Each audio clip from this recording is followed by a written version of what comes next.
After 15 years as the beloved daughter of respected history professor Frank Wilson, Muslim-American Amira Malik suddenly finds herself erased from her father's will upon his death in a small Ohio town where prejudice runs deeper than blood.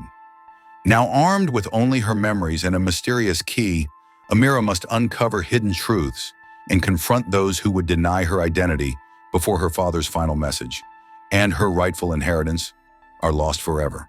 Chapter 1. They called her daughter for 15 years, but at the funeral, Frank Wilson's will claimed she didn't exist. What the Wilsons hadn't counted on was the evidence Amira had kept all along.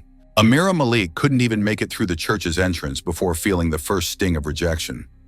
It wasn't anything said aloud. It was the pointed silence that hung in the air when she entered, her hijab drawing every eye in the room. People looked, then quickly averted their gaze.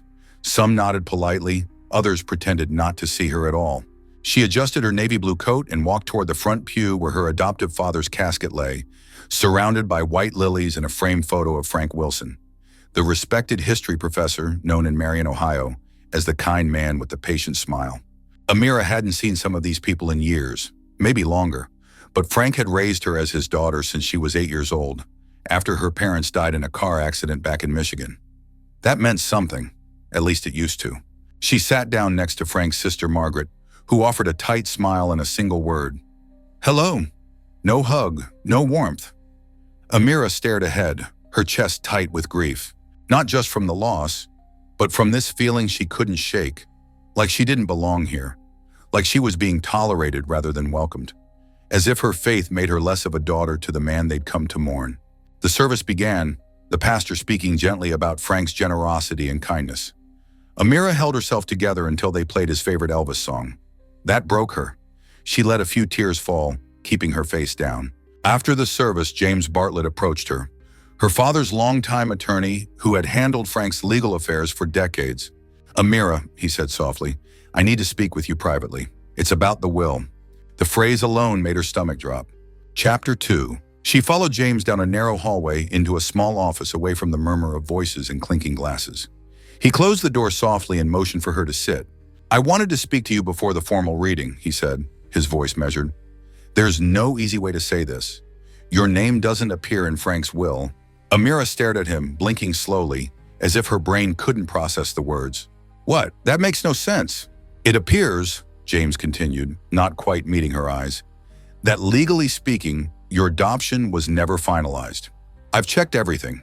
There's no court record, no completed paperwork. The air seemed to evaporate from the room. Amira's hands began to tremble. So as it stands, you're not recognized as a legal heir. She laughed once, more in disbelief than humor. That's impossible.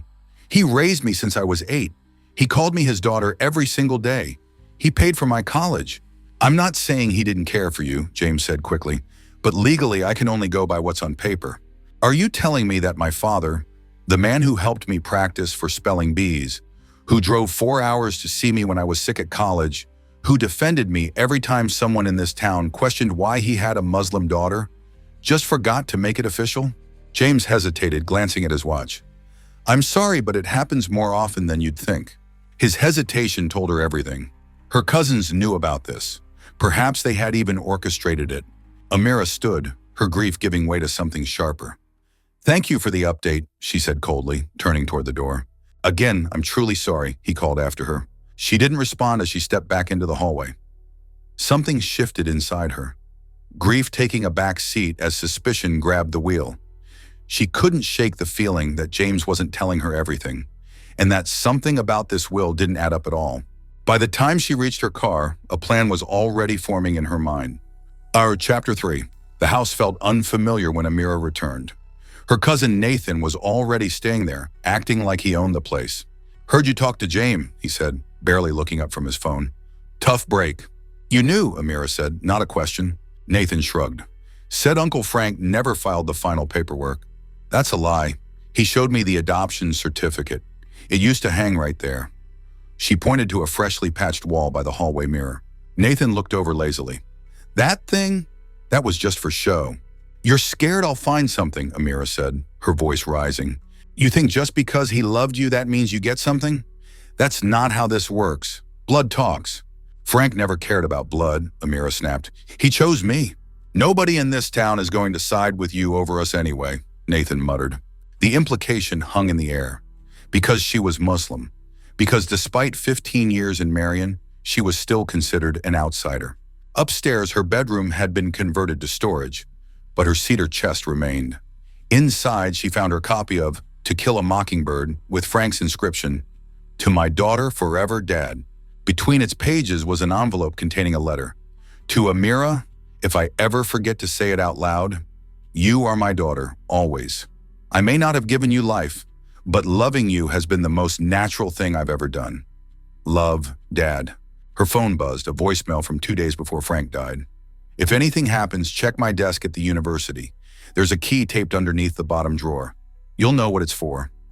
Love you. The next day at Marion State University, Amira found the key. Small, worn, marked with the name of a local bank. At First National, she discovered a safe deposit box containing her adoption finalization papers from 2009, a letter explaining Frank's suspicions about James, and a revised will naming her the primary beneficiary. She sat back, buzzing with determination. They had lied to erase her, but now she had proof. Legal, personal, undeniable. As she left, the bank manager smiled kindly. Everything okay? Yes, Amira nodded. Everything's finally clear. But clarity was only the beginning. Now it was time for justice. Chapter 4. Amira walked into James Bartlett's office without an appointment, folder pressed to her chest. The receptionist tried to stop her, but Amira was past caring about politeness. You lied to me, she said, standing in his doorway. James looked up, startled. Amira, this isn't how we… She opened the folder and placed the documents on his desk one by one. The court-stamped adoption order, the updated will listing her as beneficiary, her name in ink, signed by Frank Wilson. You said there was no finalized adoption, that I wasn't in the will.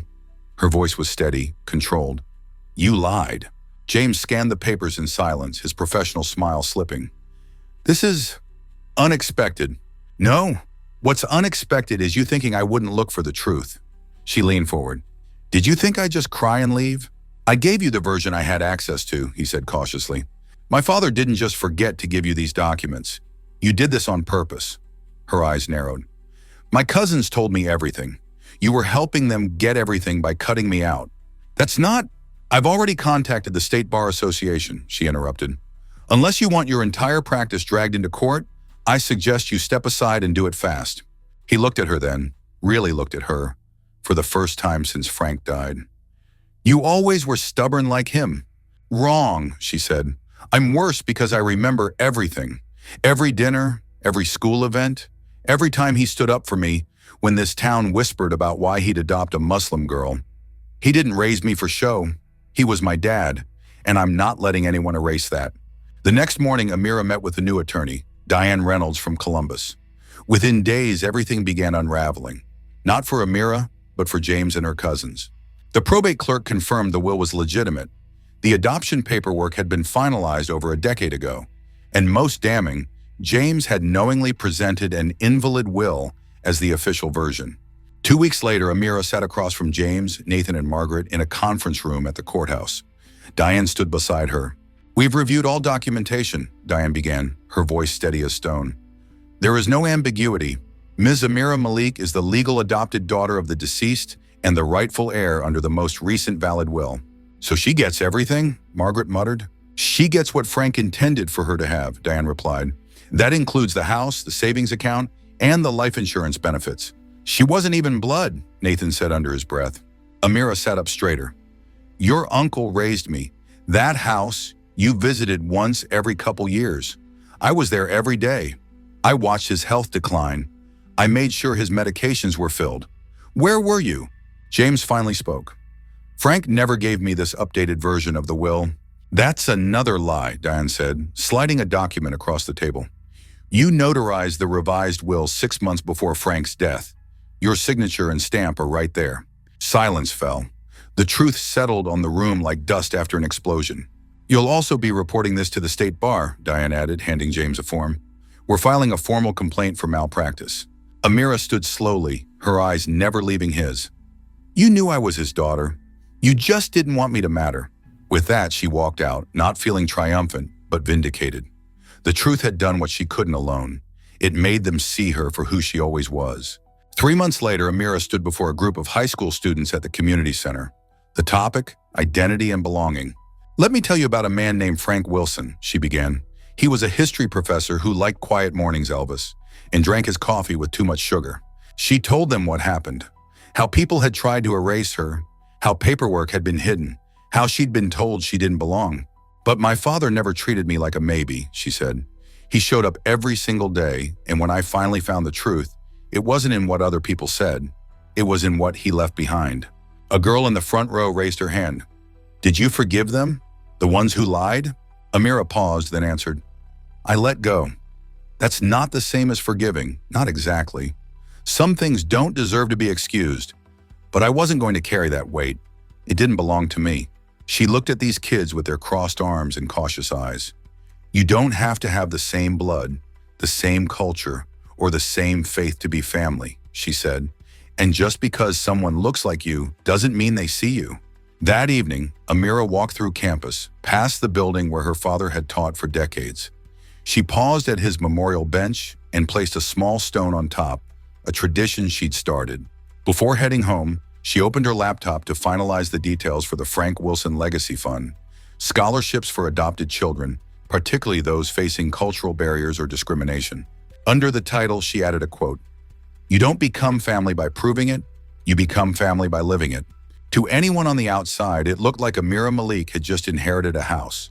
But what she'd really reclaimed was a history that had tried to leave her behind, and a future she now got to shape on her own terms. Wow, what a story!